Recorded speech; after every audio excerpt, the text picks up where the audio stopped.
Assalamualaikum warahmatullahi wabarakatuh. Oke, sebelum memulai pembelajaran pada pagi hari ini, mari kita berdoa bersama-sama agar diberikan kelancaran dalam kegiatan pembelajaran pada pagi hari ini. Oke, berdoa mulai. A'udzu billahi minasyaitonir rajim. Bismillahirrahmanirrahim. Raditu billahi rabba wa bil islami dina wa bi Muhammadin nabiyyan wa rasula. Rabbi zidni ilma warzuqni fahma waj'alni min ibadika sholihin.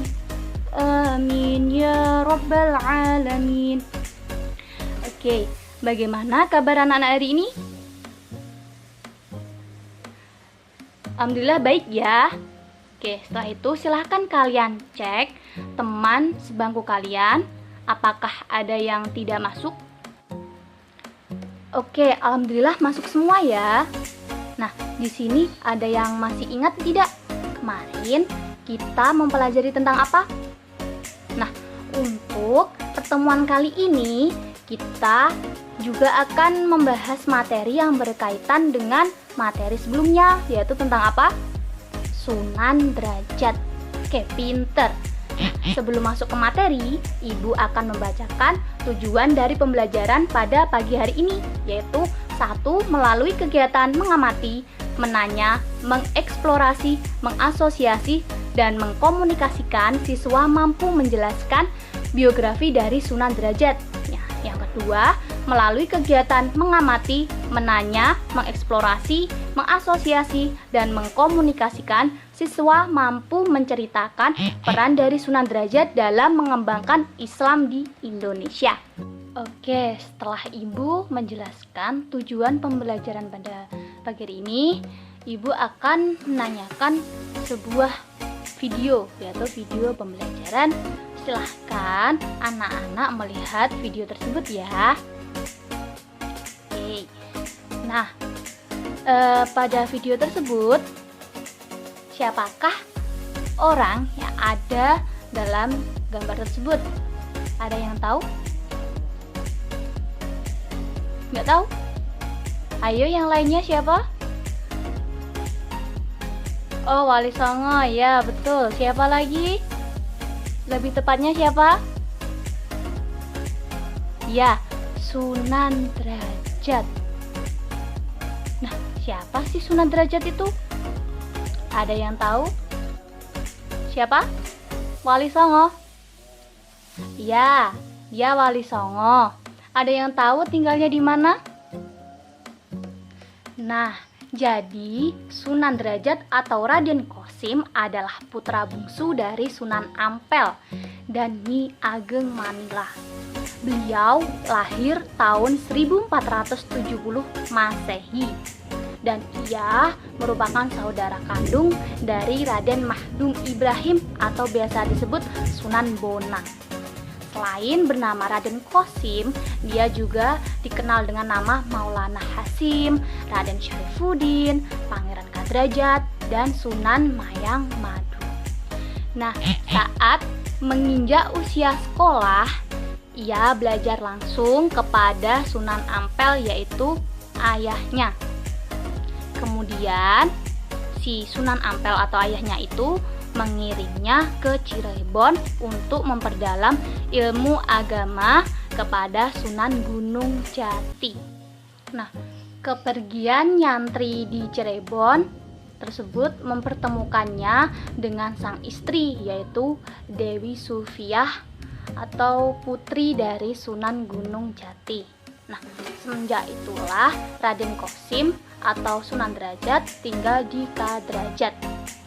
Nah, setelah beberapa tahun berdakwah di sana, Sunan Derajat ingin kembali ke Ampel. Namun, ayahnya meminta untuk menyebarkan Islam di pesisir barat Gresik.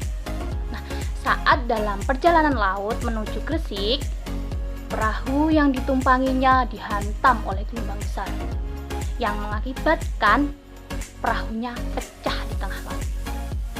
Tapi atas izin Allah, Sunan Derajat ditolong oleh ikan cucut dan ikan talang sampai mendarat di sebuah tempat yang bernama Jalak, yaitu desa Banjarwati. Nah, kedatangannya pun disambut baik oleh sesepuh kampung tersebut. Lalu ia pun mengajar dan menikah di Jalak, serta mendirikan surau sebagai tempat mengaji dan mengajar agama Islam. Nah, di usia tua, Sunan Derajat tinggal di Dalem Wulur, yaitu sebuah tempat yang sangat tinggi di arah selatan dari desa Derajat, dan beliau wafat tahun 1522 Masehi dan dimakamkan di desa Derajat. Nah, untuk peran Sunan Derajat dalam mengembangkan Islam di Indonesia, yaitu yang pertama, meningkatkan kesejahteraan masyarakat. Kenapa bisa meningkatkan kesejahteraan masyarakat? Ya karena beliau dikenal oleh sosok yang berjiwa sosial dan peduli pada fakir miskin. Nah, yang kedua, beliau menanamkan pendidikan akhlak yang masyarakat biasa mengenal dengan sebutan Pepali Pitu atau 7 dasar ajaran. Lalu, untuk sikap positif dalam pribadi Sunan Derajat, yaitu yang satu, merakyat dan peduli kepada fakir miskin, dan yang kedua, merupakan seniman yang mendidik, dan yang ketiga, berdakwah dengan arif dan bijaksana. Jadi, gimana anak-anak? Apakah sudah paham? Nah, Ibu ingin tahu bagaimana kalau kita simpulkan materi pada pembelajaran pada pagi hari ini ya? Oke, yang pertama, Sunan Derajat itu lahir tahun berapa? 1470 Masehi, dan ia merupakan putra bungsu dari Sunan Ampel ya. Ia memiliki nama Raden Qasim, Maulana Hasim, Raden Syarifuddin, Pangeran Kadrajat, dan Sunan Mayang Madu. Lalu untuk peran Sunan Derajat dalam mengembangkan Islam di Indonesia, yaitu yang pertama, meningkatkan kesejahteraan masyarakat dan menanamkan pendidikan akhlak. Untuk sikap positifnya, yaitu merakyat dan peduli kepada fakir miskin, dan yang kedua, seniman yang mendidik, dan yang terakhir, berdakwah dengan arif dan bijaksana. Nah, jadi seperti itu ya anak-anak. Nah, Ibu akan memberikan sebuah tugas. Silahkan buka buku halaman 56 dan silahkan kerjakan lembar kegiatan. Nah, tugas tersebut silahkan kalian kumpulkan di pertemuan berikutnya. Nah, gimana anak-anak? Sudah mengerti apa tugasnya? Oke, pinter. Nah, berhubung pembelajaran sudah habis dan waktu juga sudah menentukan pukul berakhir. Nah, mari kita berdoa bersama-sama agar materi yang kita dapat bermanfaat di kemudian hari. Oke, berdoa mulai. Alhamdulillahirabbil alamin. Wassalamualaikum warahmatullahi wabarakatuh.